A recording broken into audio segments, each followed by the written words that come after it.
Good morning, everyone. I can see no one wants the front rows. I love that.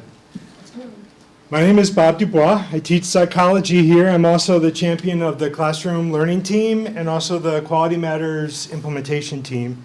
And today I was honored to be invited to talk to you. Greg would like me to share with you a little bit about the Quality Matters implementation team and what's available to you through Quality Matters.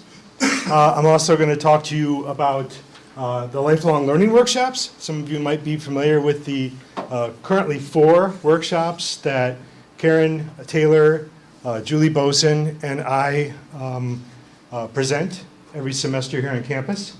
And then I'm going to talk to you a little bit about our brand new college success strategies, the Science of Successful Learning course. It's a 1-credit course that's available for students to help them learn how to learn, hopefully be successful here at WCTC.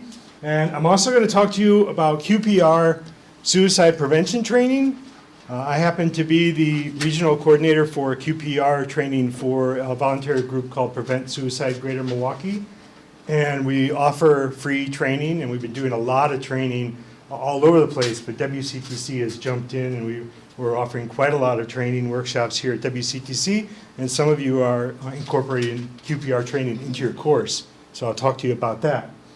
Finally, Randy asked me to just briefly share any thoughts or discuss with you any thoughts you have on the syllabus template. I'm the leader for the sub-team that worked with the instructional managers here on campus to develop that syllabus template. But there's faculty even here in the room that help participate in the development of that template. So I'm going to start with QM. And the first thing I want to say is how many of you have heard of or are a little familiar with Quality Matters? So quite a number of you. So I only have a couple of slides. The first thing that I want to really make clear is that Quality Matters focuses only on course design. And as you know, you could have a superbly designed course and still have delivery problems, institutional support problems, other kinds of problems that interfere with learning happening as a result of that superb curriculum. So the whole focus of Quality Matters is just to identify from all the evidence that we can scour, so the journal, the research evidence, the best practices, what does a well-designed course look like? What would you expect to see? And so that's the focus. There are 3 big components of QM. One is, as a result of diving into all that research, Quality Matters has designed a rubric. And it's a pretty detailed rubric. It's got 8 overall general kind of areas that it focuses on, and then 43 very specific standards that identify what features, what design elements would be in a high quality course. And so that's part 1.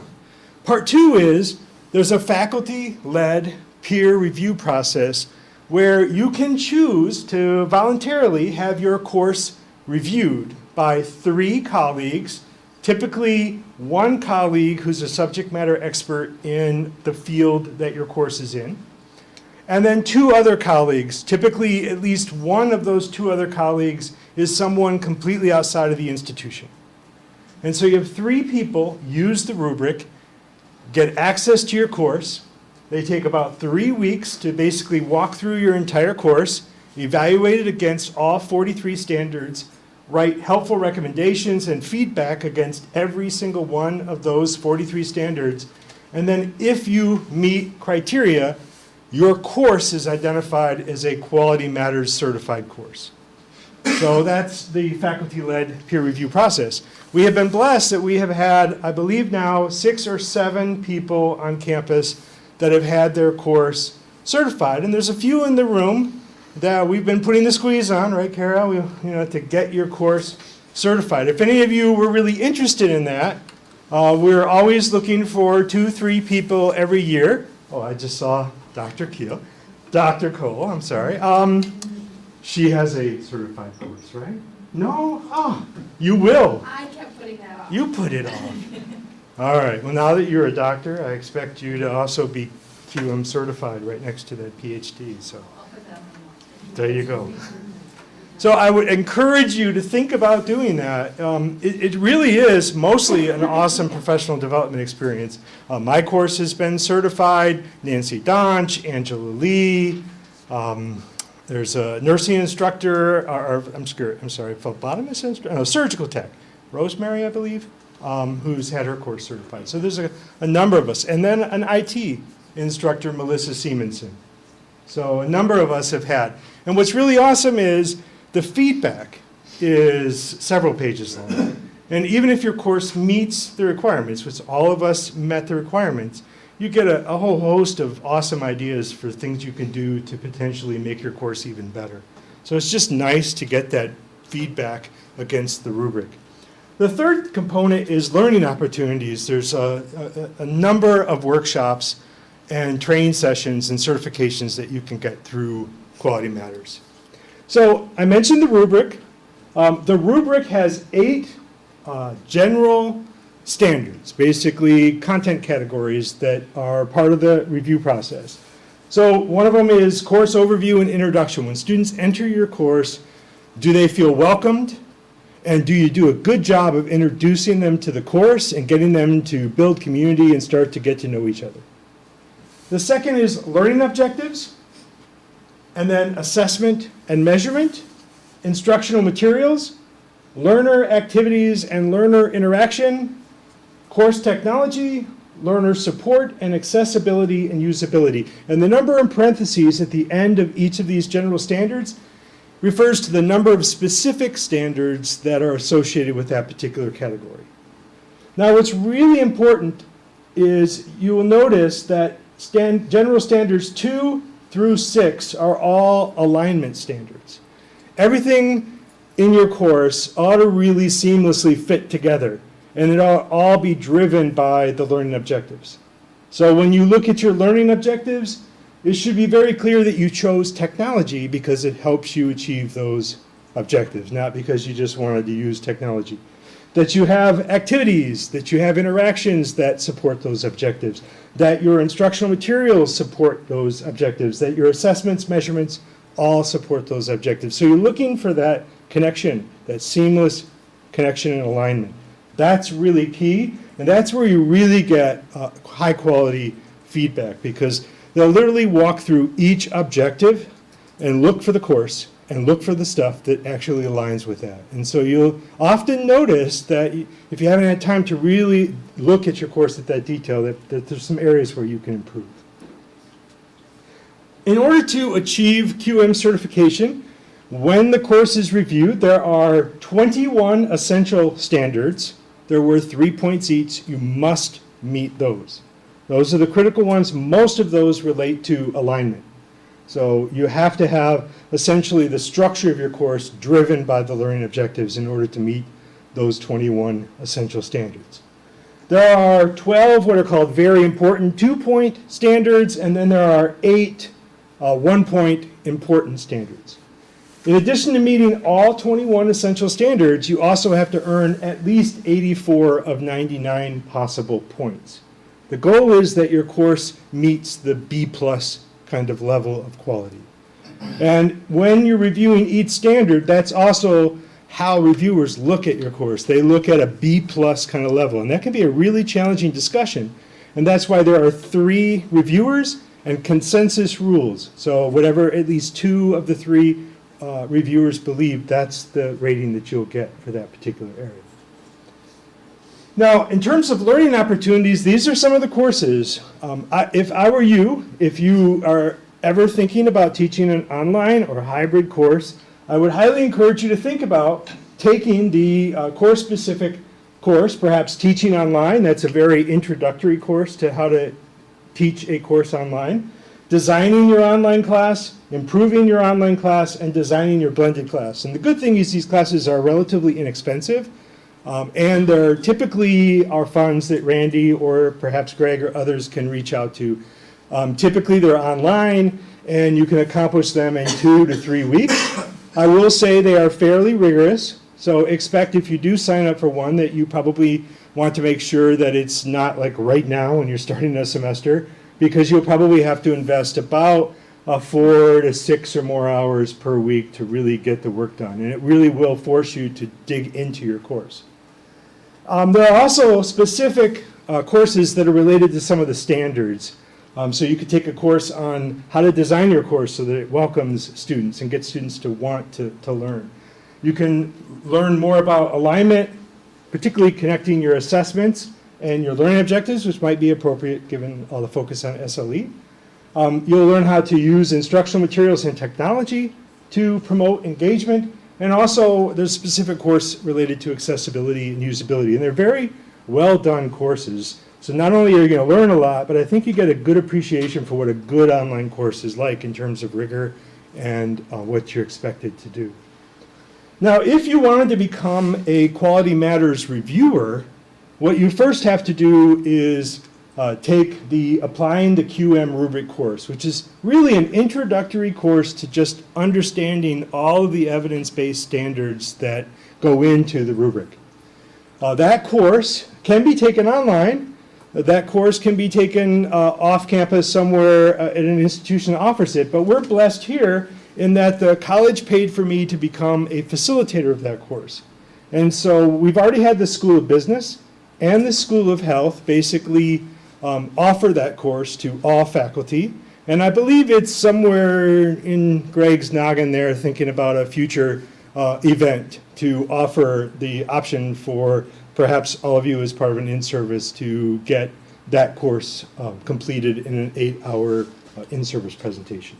The way we did it with the School of Health is they actually brought in their laptops, and we got quite a lot of people from the QM implementation team involved, and we essentially tried to make it, to the extent we could, a hands-on kind of activity where you learned about the standard and then you discussed it and looked at your class. So if you were open to that, that's something we could do. You could also then, having taken that class, take a class on how to be a peer reviewer if you would like, which means that you could serve on one of those review teams. Excellent way to look at other people's courses.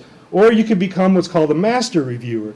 And right now, I believe myself, and I think I might be the only master reviewer on campus, but I think Nancy Donch is on the way to becoming one. And what that allows you to do is chair the review teams. And so far I've chaired about a dozen, maybe 13, 14 QM reviews, particularly for sister tech colleges. So I just finished 2 over the holiday break, one for Madison College and one for another university in Wisconsin. So a really great way to learn more about what other people are doing. Every time I do a review, I steal things from other courses. And one of the questions in the review process that reviewers have to answer at the end is essentially, did you do that? Did you end up yourself finding things in that course that you now want to do differently? So I have learned a ton from that.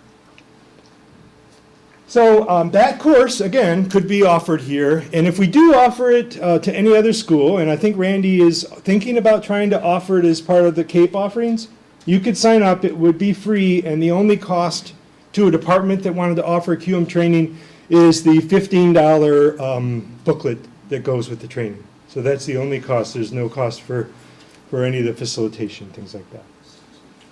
We have cosmetology run a bake sale to help us out. There you go. Or we'll just all shave our heads in honor or something. So any questions all about Quality Matters?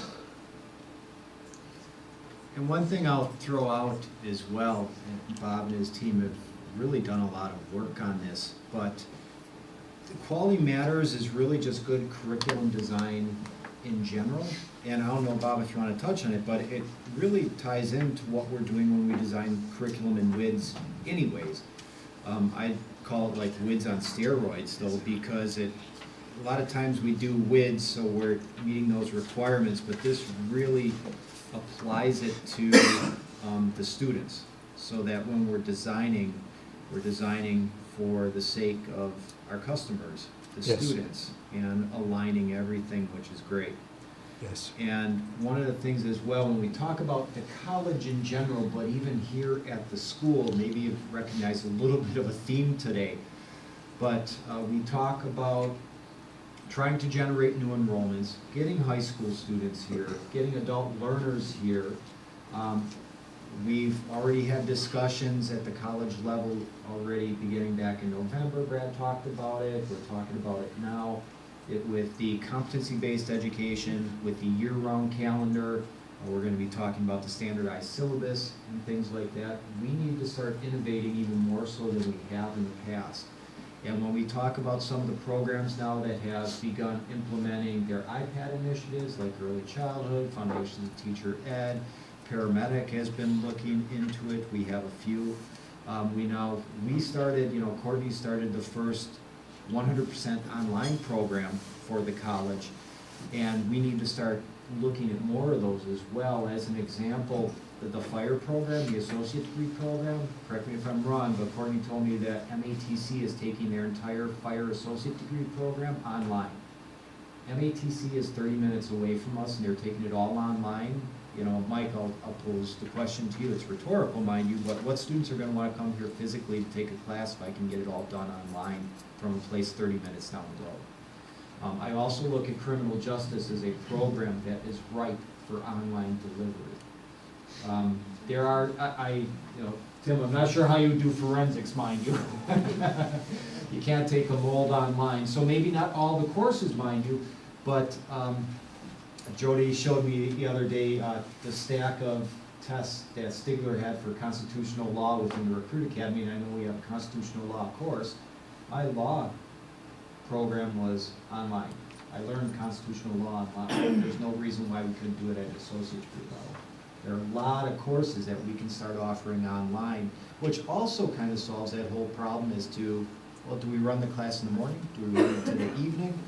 It's all about providing options. But I don't know if you have any additional input or feedback, but I think we have to start getting more creative in terms of our offerings. And Gen Ed has done a great job of trying to transition things online to support the programs as well. Yeah, and personally, just doing a QM course and seeing how they do online learning, that itself will give you a tremendous number of insights. But I'll tell you that when you look at the standards and then you look at things like our Shell and Blackboard or the syllabus template, you can see how we have to really think about the student and then incorporate those standards and that evidence into a design. And so, for example, I don't know how many of you in Blackboard have had really awesome stuff and then found that because students didn't realize they needed to scroll down to get to it, that they were not seeing it.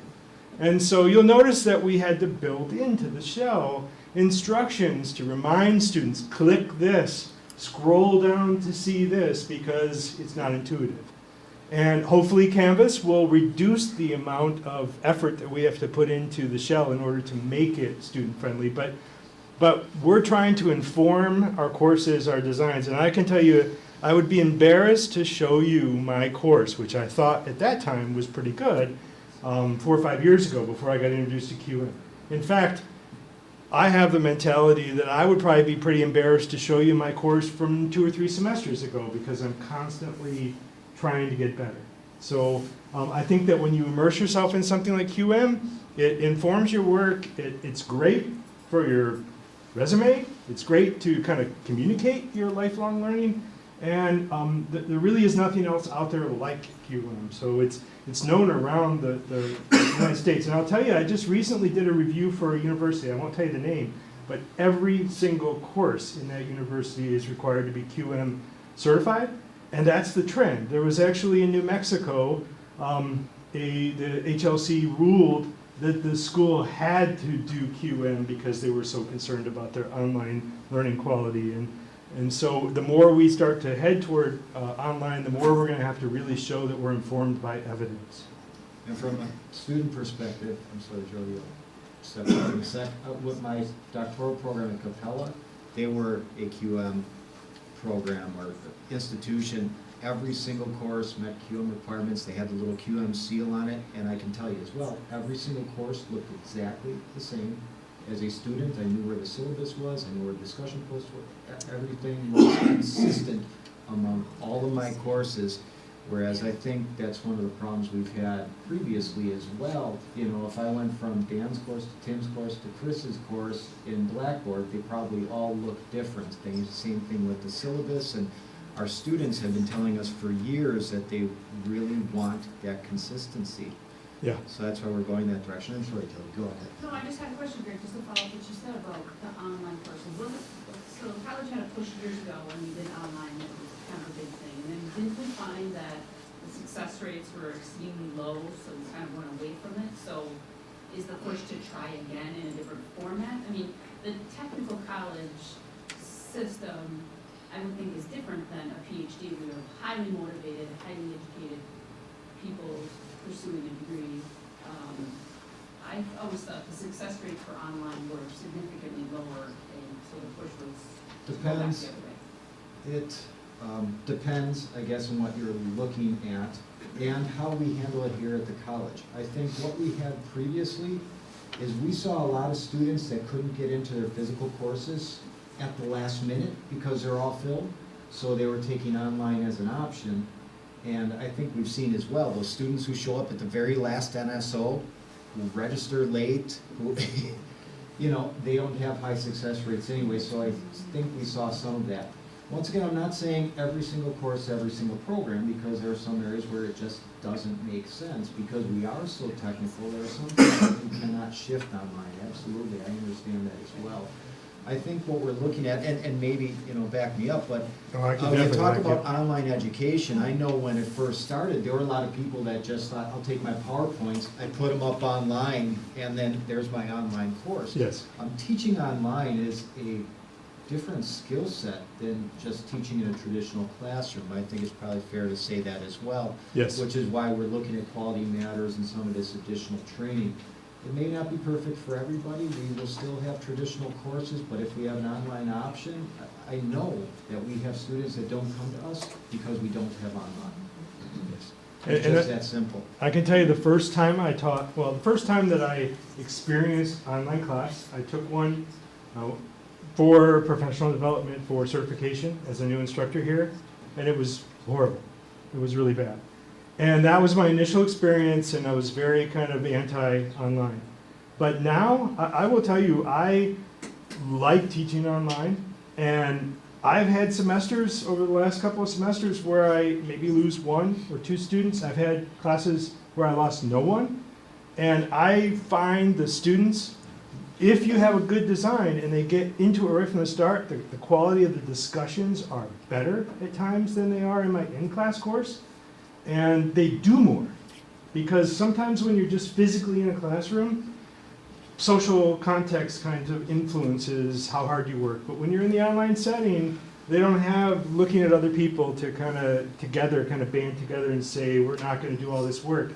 And so I find that they do a lot more work, and it's easier for me to track their work. So I've had really good success. I don't know if you could speak to that. And I would say after I took the QM courses too, you get to see really strong online models.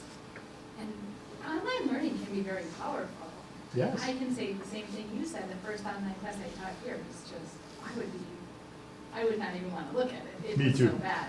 But there are so many awesome things you can do online if you're trained in that realm of how do we best do a discussion or do anything we do face-to-face, a presentation, how do we do that online? And it's there. Any other questions at all about QM? Okay. So the next thing I wanted to talk to you briefly about is the lifelong learning workshops. And I happen to have a pretty big stack, probably a couple hundred of the flyers. So I'll pass those around. Feel free to take some. And if you need more, let me know. I also have emailed you the updated schedule. Pretty much the lifelong learning workshops are a dream come true for Karen, Julie, and I. We really wanted to do something different on this campus that would focus on teaching students how to learn. Personally, and this is just my belief, I'm a first-generation student. And I worked super hard in order to graduate. And when I look back and I see I spent so much time in my dorm room just at the grindstone trying to study, that I really didn't get to enjoy the college experience as much. I felt like I was just a work machine. And when I started to learn about how you actually learn, I realized I spent a lot of time wasting time, doing things that I thought were helping me learn that really weren't. The reason I did well in my classes is that about 15-20% of the time that I studied, I was actually doing the right things. But I could have had a lot more fun, and I could have probably been way more successful. And there are times when I'm really unhappy that I took classes in undergrad that I don't even remember I took the class. So it wasn't long ago that I was talking with a sociology instructor, and I really think sociology is cool. And I said, I wish I had taken a class in that. I really someday am going to take a class in that. And I happened to be looking at my CV, and I pulled up my transcripts, and I was looking at it, and I had taken a social class, and I earned an A. I didn't even remember. I bet every one of you, there were entire classes you don't remember that you took. And so about 5 years ago, the gen ed faculty were asked to commingle and just kind of go chitty-chat with people in the learning place. That's what it was called then. Without any real directions, we were just told to go talk to people and see if we could come up with ideas. And in my mind, I had been thinking about these workshops in the science of learning, and I just happened to approach the two right people, Karen and Julie, and said, I really would love to do these workshops. I think it would be great if it was 3 people, because the idea is there would be 3 big ideas, 3 people. We kind of do like 3 mini TED Talks. Would you be interested? And they dove into it. And so the very first workshop we created was Crush Bad Study Habits, and we were blown away right away when we started to see full crowds. Lots of students wanting that. Then we added Don't Eat the Marshmallow, and students came. Then we added Take Note to focus on note-taking. Students came. And most recently, we offered Getting Things Done, and students come. And I'll tell you, we have 2 new ones that are debuting in the fall, which are going to just be amazing. And I'm not going to tell you what they are, because you're going to be so happy that we're doing these for our students. So I hope that you will see that what the goal here is, I think we have a moral imperative to help our students learn. They're spending a ton of money, and if you know they're wasting their time doing things like rereading, highlighting, staring at their book, making meaningless flashcards with copied over definitions and terms, I think it behooves you to step out and say, I want you to get your money's worth here. I want you to be successful. What you're doing is not going to help you be successful. Here's what you ought to be doing.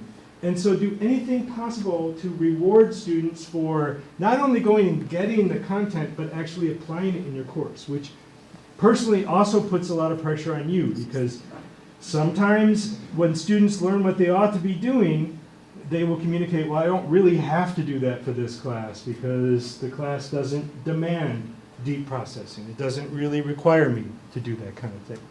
So as I walk through each workshop, I'm going to try to give you some thoughts that you can think about, that you could hopefully let your instruction kind of mirror some of the things that we're sharing. So Crush Bad Study Habits, the 3 big ideas are, if you're going to learn, you have to think, space, test.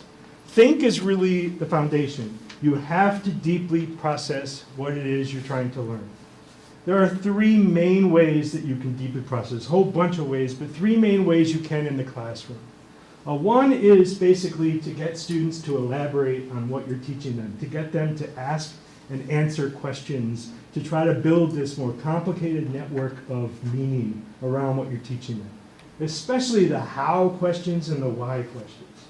And so one of the things that I discovered in my online classes and my in-class classes is I used to spend all kinds of time generating discussion questions. One of the best things you can do to get students to think is make them generate discussion questions, make them learn how to ask questions. A lot of our students don't know things as simple as how to write an open-ended question. And when you teach students how to ask questions, they become better critical thinkers, and they start to actually dive into the material.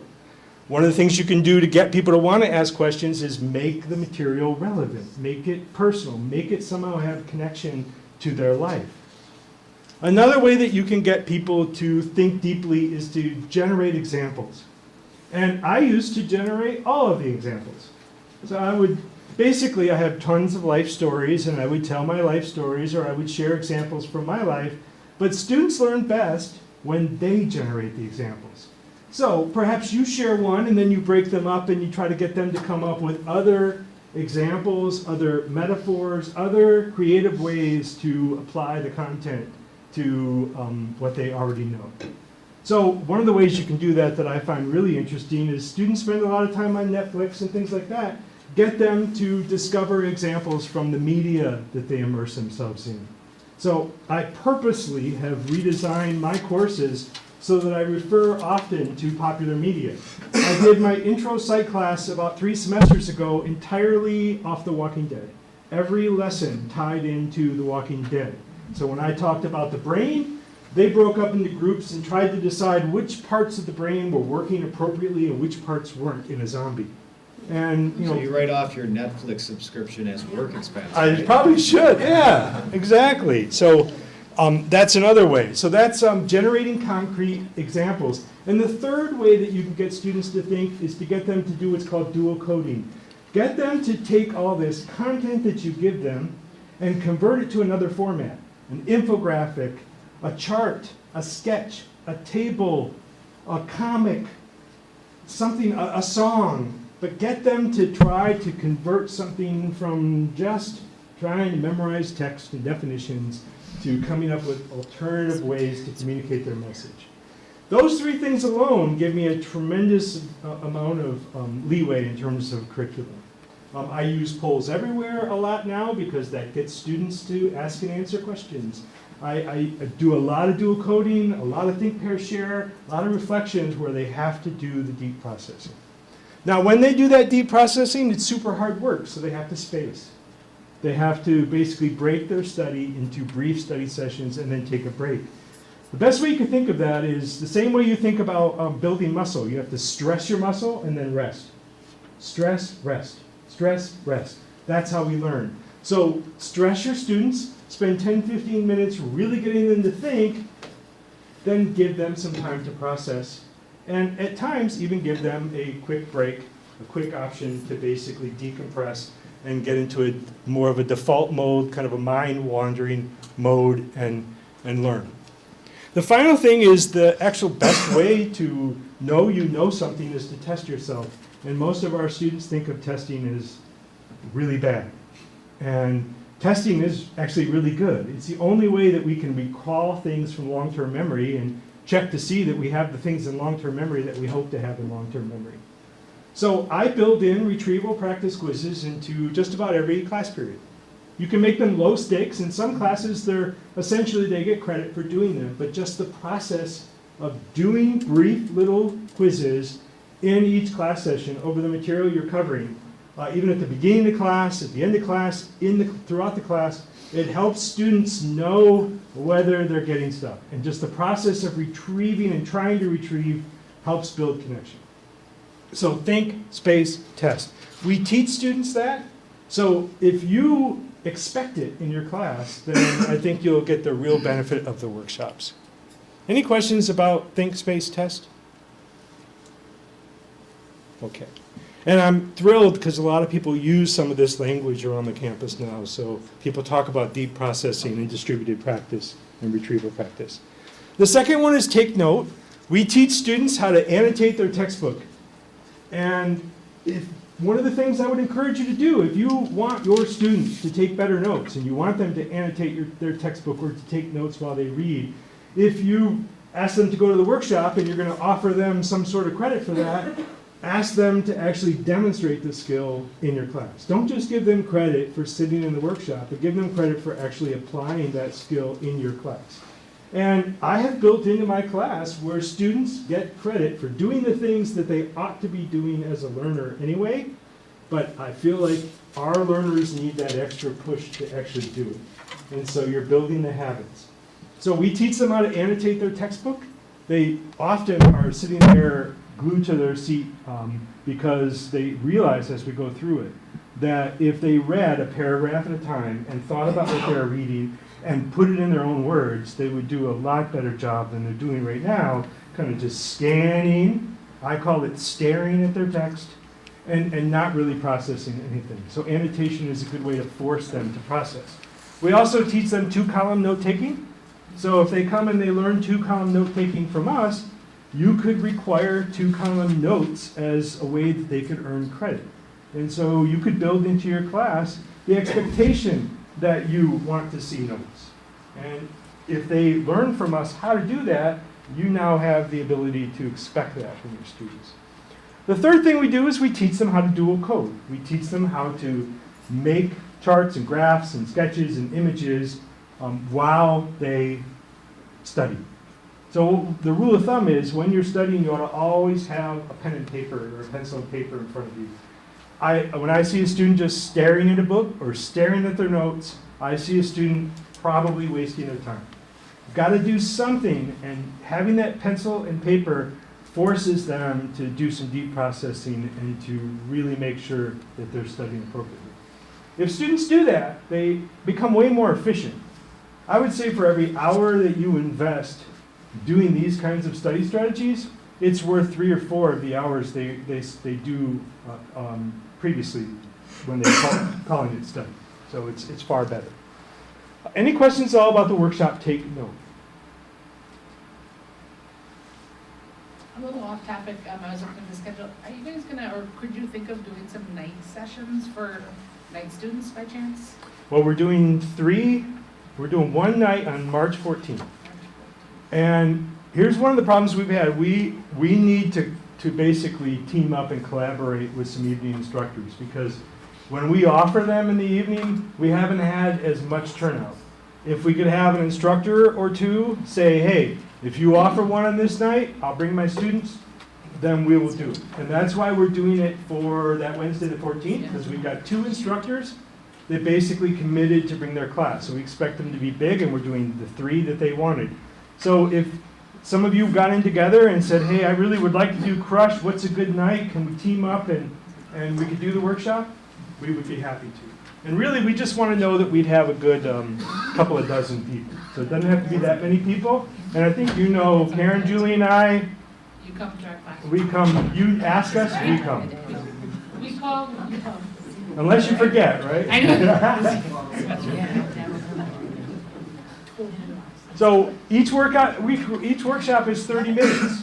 They get a lot of ideas. One of the cool things about the workshop is Karen, Julie, and I are very committed to helping these students actually learn these skills. So we all volunteer to work with these students if they want, one-on-one, after workshops. And so they indicated at the workshop that they would like some one-on-one help so that they can implement these skills. And then we divide up the people that want it, and the 3 of us basically meet them in the SEC and walk through. This semester, I'm doing a mentorship group with half a dozen nursing students that are all worried they won't be successful, and we're meeting every other week, and I'm going to hold them accountable to study. I met with quite a number of students, so did Julie, and Karen, one-on-one, helping them apply the skills, because they get kind of the introduction to the skill, but they need some practice actually doing it. I would also encourage some of you, if you haven't, to attend a workshop. First of all, to see the student reaction, but then also to learn yourself those skills and feel comfortable that you can use that language in your class. And I think you'll see the benefit. Yes? Do they do any of this in their student orientation, or is that all doing that? No, but every time I see Stephanie McWilliams, she's always like, we got to talk, and I think it came up over yesterday. We're hoping. Our dream would be to have a boot camp type setting in the fall where, kind of like a good, get off to a great start kind of thing, and students could maybe do 2 half days and get all the workshops in and maybe do some hands-on work. That's the goal. And what about mini online? That is also in the works. For online students? I have a curriculum project this semester, so we're hoping to offer it online, and I really would love to be able to offer them online. In fact, been approached by a publisher that would like to help with that, so that may happen, because we would really love to be able to offer, because the publisher would like to see them offered everywhere, so we're hoping. Don't eat the marshmallow. That focuses on motivation. I gotta be honest with you, I get really excited about motivation, but the research really shows that it's the strategies, the learning strategies, that really make the big difference. And so when I talk to you about motivation, just know that the impact of these kinds of interventions for grit, growth mindset, self-control, they're typically small and they typically are fleeting. And you know what, if you really do some soul searching, you'll know that's true, because I've been on a diet for 2 decades. Some of you have probably been trying to exercise more. Motivation is one of those things where, there's a period where I've got it and then I don't. And some of that has to do with aligning things with your values. Some of it is there's biological factors that influence your success. Some of our students have social cultural issues that really influence them. So to me, when we only focus on motivation, we can do damage. What we have to do is actually teach students how to learn, because all the motivation in the world isn't going to help you if you don't actually know how to learn. Like I said, I was super motivated because I was a first-generation student, but I had to work way harder than I needed to because I did not know how to learn. And that's the number one thing that I hear whenever I go present, is people like, God, I wish I had known this stuff, because how many of you feel like you probably wasted some time, wish you had known how to learn? And I see that often from the university students, University of Wisconsin, Minnesota, big schools, where I see students fail, and they fail because they don't know how to learn. That's their problem. They could, they just don't know how. And no one teaches them. So we teach grit. What we really focus on there especially is what's called deliberate practice, which is this idea that if you're going to get good at something, you have to break it up into tiny pieces, go meet with a coach, get feedback, and really practice using that feedback to guide your practice. A lot of our students are deathly afraid of going to the Student Enrichment Center. So one of the things that's really awesome is that we're seeing lots of students coming to the workshops and then afterwards saying, I got extra credit for coming to the workshop, but I get another 5 points of extra credit if I meet with you and develop a study plan. And so Karen, Julie, and I divide those students up, and we meet with them, and they bring to their instructor a evidence-based study plan, and they just ask that we sign it. And so that's something that you could do. And the more you know these things, you could just basically demand that from them. I want to see a clear weekly schedule and what you plan to do in this class to be successful using the principles you learned in the workshops. And maybe the more workshops they go to, the more points you give them, that kind of thing. We also talk about a growth mindset, the idea that when you fail, basically failure is not an indicator that you don't have talent. It's basically an indicator that you got to adjust one of three things: your effort, your strategies, or your willingness to ask for help. And so a lot of our students basically struggle with that. On the asking for help, one of the things that I would encourage you to do, I did this starting 2 semesters ago. It's super helpful. I offer very small, low-stakes extra credit for students who will meet with me during office hours. You only have to meet with me for like 10 minutes or so. Basically, what I find is if students actually meet with me and I get to know them a little bit, they do so much better in the class.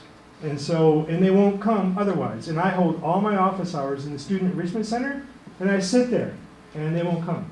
So that's why I started doing this. I just called it Meet Dr. Bob. And they literally come up like, here to meet with you. And then I just like, what's your program?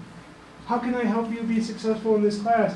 Once they get that 10-minute meeting, now every time they see me, they're like, hey, Dr. Bob, how you doing? And they want to talk to me more. So offer some incentive to get them to actually come talk to you. And tell yourself that's just what our students need. They're just not, they don't have enough assertive role models in their life to know to take advantage of the help that's out there. So lead them to the water and help them drink.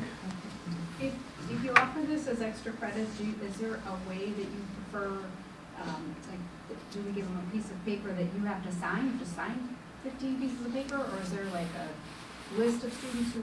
Well, actually, I have a slide where I'm going to share that, but what I prefer is that instead of having a sign, because signing alone doesn't mean that you had to really be engaged in the workshop, I would require that they come back to you with a fully completed handout. There's a place for reflection, there's a place for notes. If you've come to the workshop, then you would know what kind of notes ought to be there. It's a really rich handout, so they should have a lot there. And I ask my students to write, in addition to the little reflections on the back, they have to write a separate reflection, and I have a couple of questions they have to answer. I would have them do that, and then for some of the workshops, if you really want to be rigorous, ask them to demonstrate the skill. So you went to take note. I'm going to give you maybe 5 points for going to the workshop and completing the handout, but you can get a reward of an additional 5 points if I see examples, 2 examples from our class of lectures where you took 2 column notes, that kind of thing. Have you, I don't know, have you noticed any of them, someone goes to the workshop and then shares it with other students that are just copying and trying to get points? Well, we have to guard our handouts because occasionally, if you must be law enforcement, right? Because if you could think it, and I've kind of learned that because I have a brother who's in law enforcement.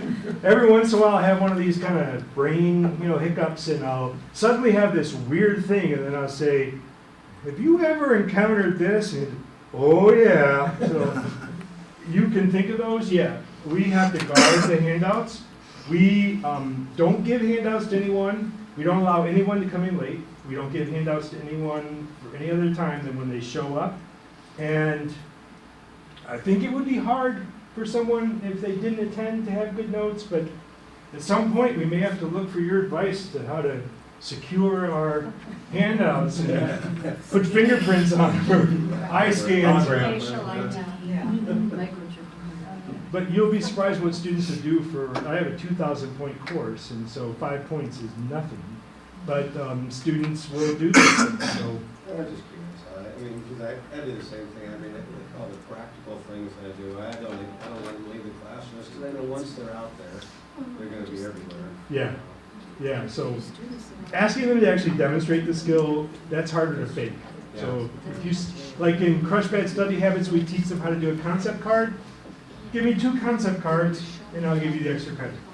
And then you could look at the reflections. It's kind of hard to fake those reflections because they should be personal. So you could try that. We also teach them self-control. And when we taught them self-control, we realized probably, to me, the most important workshop that I would say we ought to do for all our students is getting things done. Because they have no idea how to manage their time so that they get the work done they need to get done. They literally go from the seat of their pants and just kind of hope that they'll remember things that they need to get done. And so they don't really use any kind of system to track what it is they ought to be doing and how to get it done. Now, all of you probably can think of a few students that do that, but most of our students seem to just wing it. And so when we actually have them take a blank calendar, fill in their fixed weekly activities like work and stuff like that, add their class time, and then we tell them, okay, now when are you going to study? And we tell them how often they ought to study and how to plug that in. We get students that just, I can't do that. I work 2 jobs, I have kids, I don't have time to plug in even an hour per class outside of class to study. And that's when we can have these really heart-to-heart discussions with students about what it takes to be a learner. And so we try to get students to go the speed that you can learn. If you're having a lot of jobs and a lot of life demands, part-time might be your speed, because if you don't learn it, you're wasting your time. And probably all of you have seen students that by the time they got to the end, they were regurgitating things and then it was dissipating. They really didn't have the lasting memories that they need to be successful.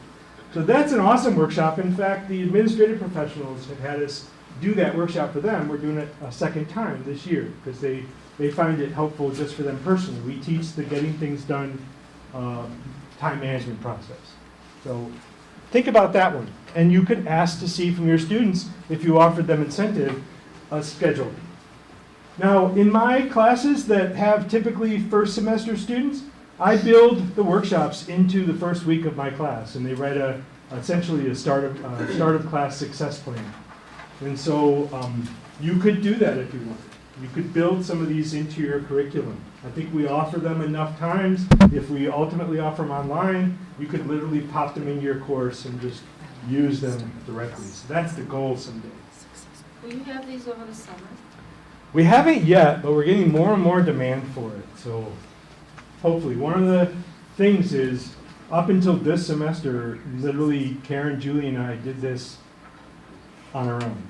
We weren't workloaded for this. It's just something we did. This semester is the first semester that we're being workloaded. So we're doing 36 workshops, and we've all gotten, I think, a half class students. So.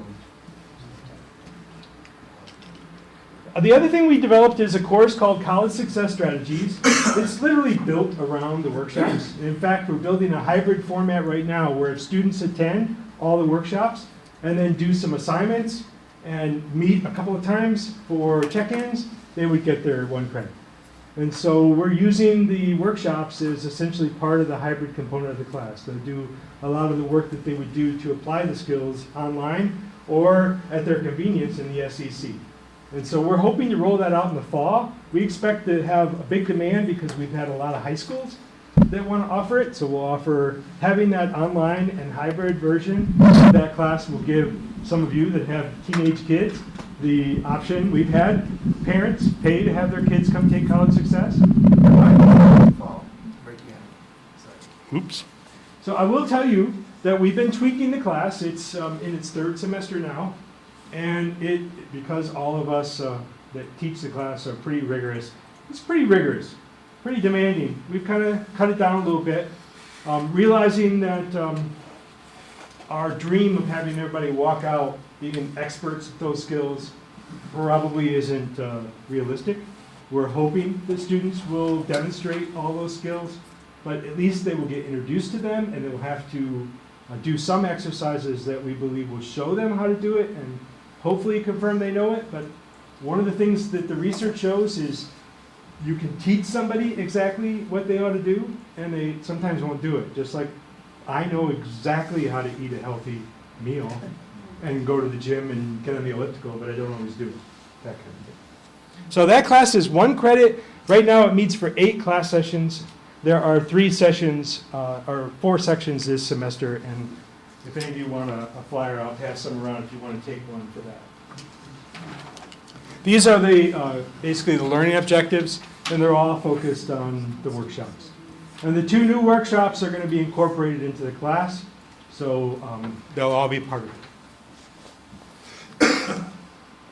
Who should enroll? Well, we think that if you know a student who relies heavily on ineffective study strategies, if you know a student who knows what they ought to be doing but are struggling with the skills, actually being able to do it, if you see students that face known challenges and they need to be efficient when they study, I would highly recommend this class.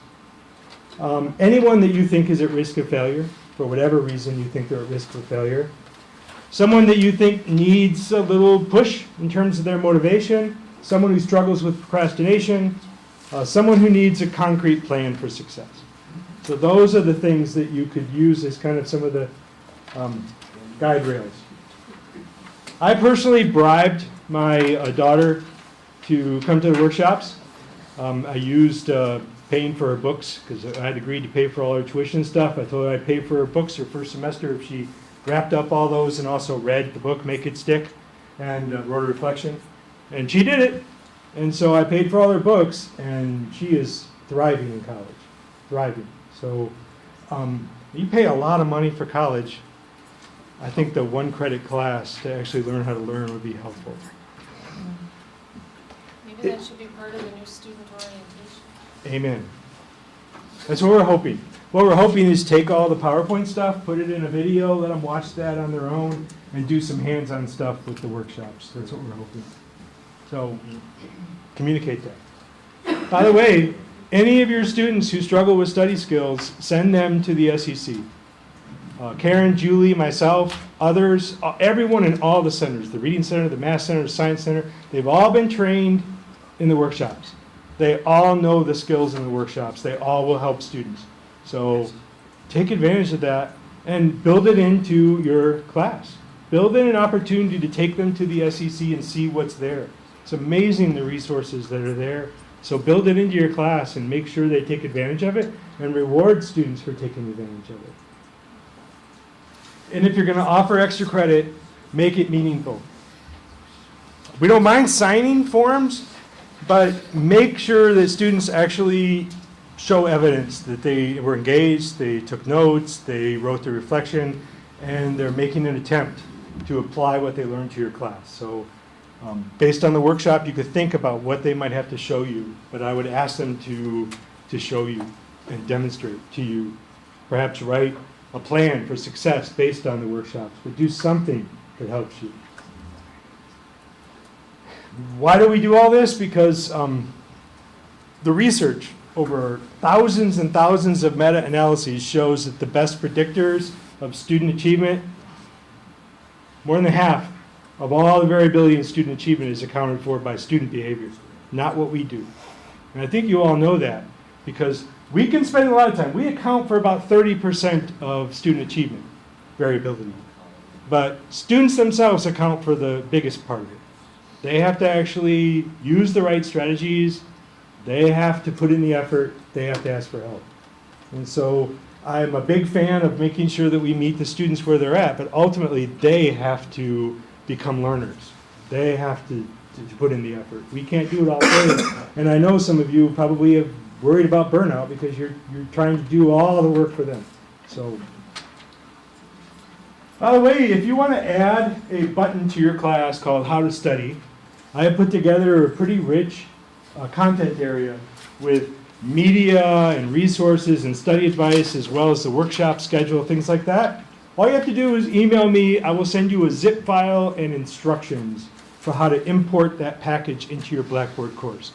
So it's I update it once a year, but I think you'll find it quite rich and helpful. So just email me and say, I'd like to add that How to Study button.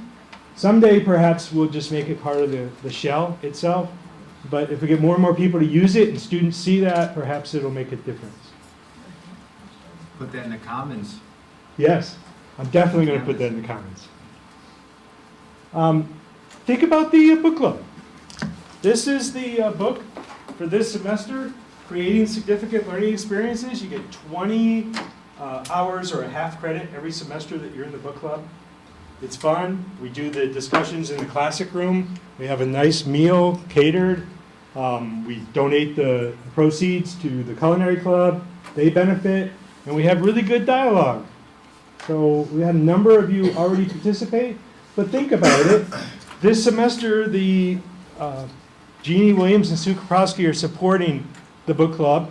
And the focus is really on the heart of curriculum design. How to create what are called significant learning experiences, basically experiences for deep processing. What night is that usually on?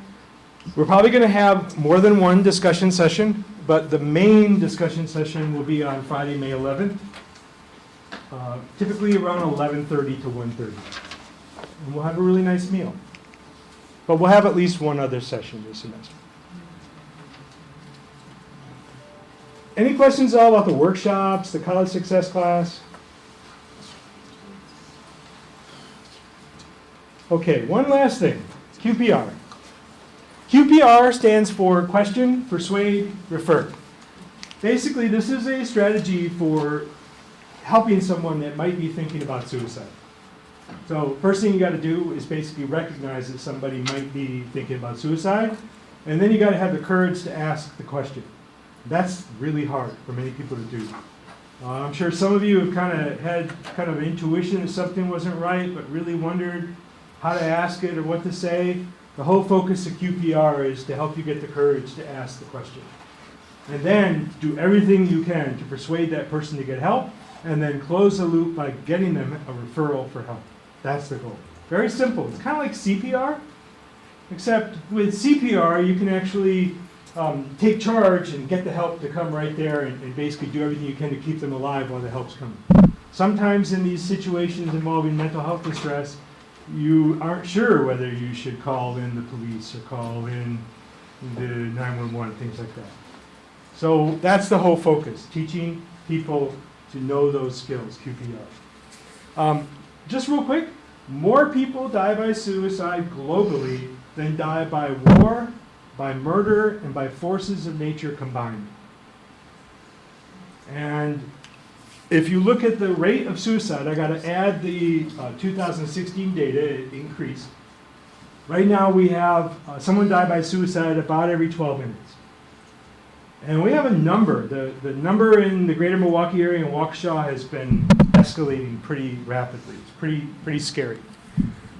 We have close to 30,000 people a day in the United States who think about suicide. And I personally didn't realize just how much people think about suicide until I started having EMTs and paramedics in my class. And they would talk about it.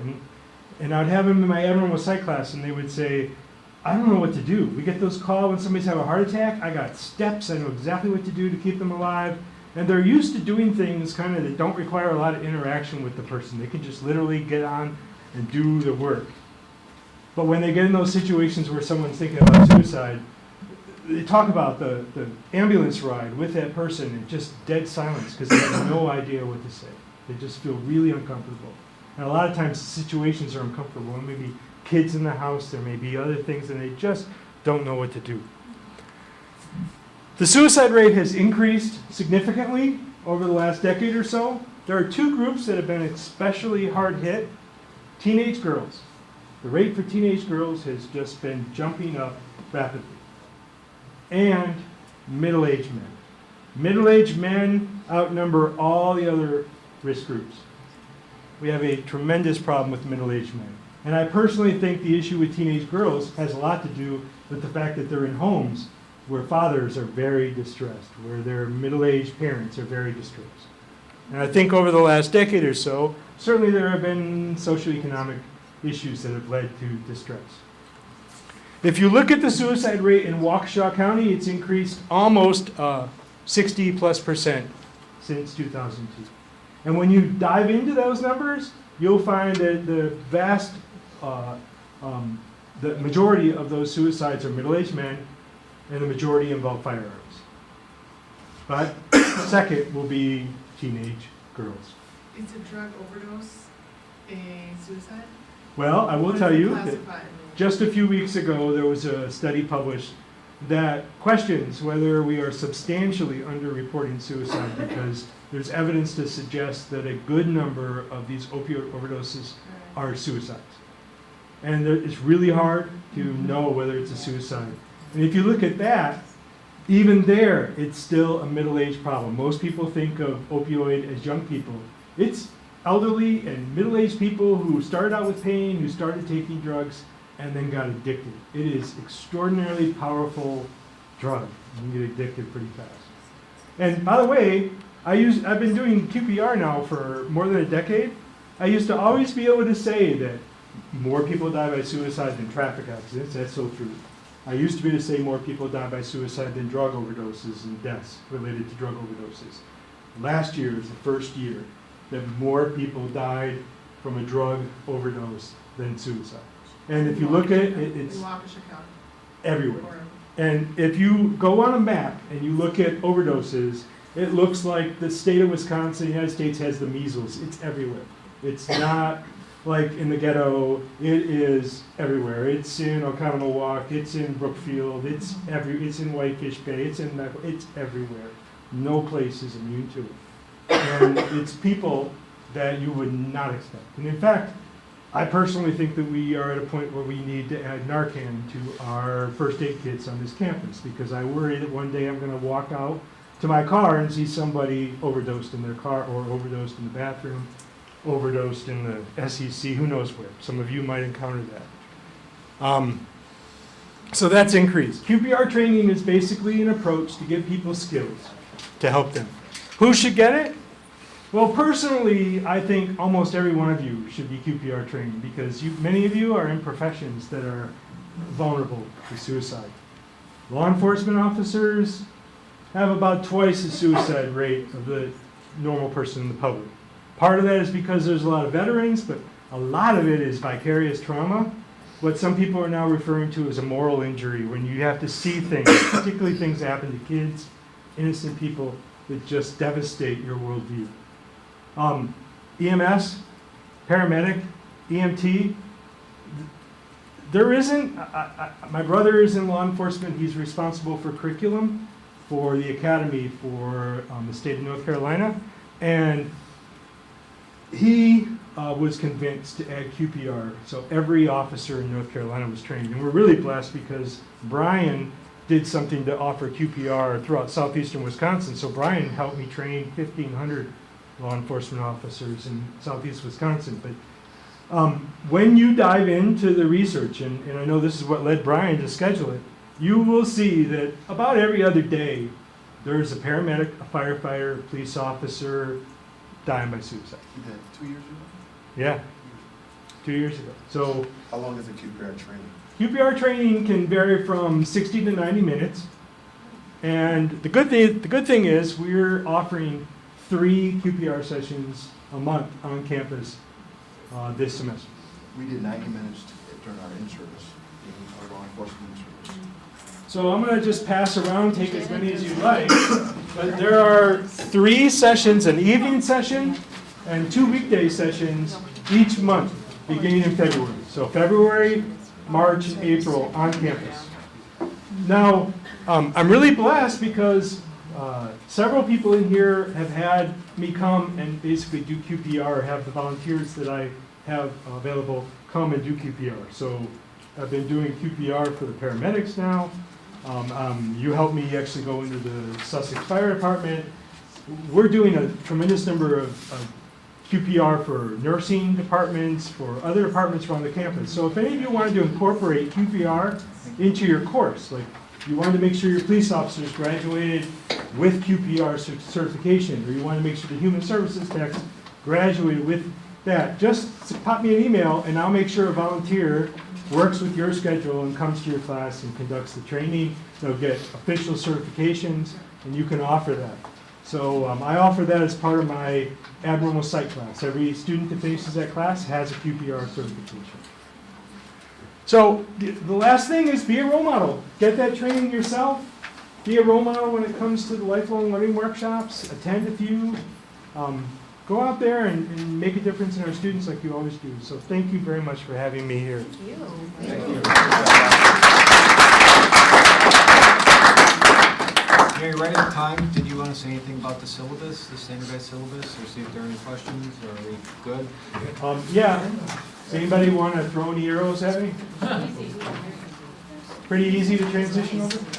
For what it's worth as well, when we talk about Canvas, we actually have a page that is now in the Commons where you can literally just copy the full syllabus right over into Canvas as a page, make your edits, and it works really nice too. If a student decides to print it, it prints as just a single syllabus document, given the standardization, it can be found in the same spot. It really has worked out nice. Yeah, and if you do notice, because there have been a few bugs, if you notice them, just pop me an email, because once a year the team will look at it and the deans will bless a possible minor revision if necessary. So let me know if you see something that you wish would be part of an update.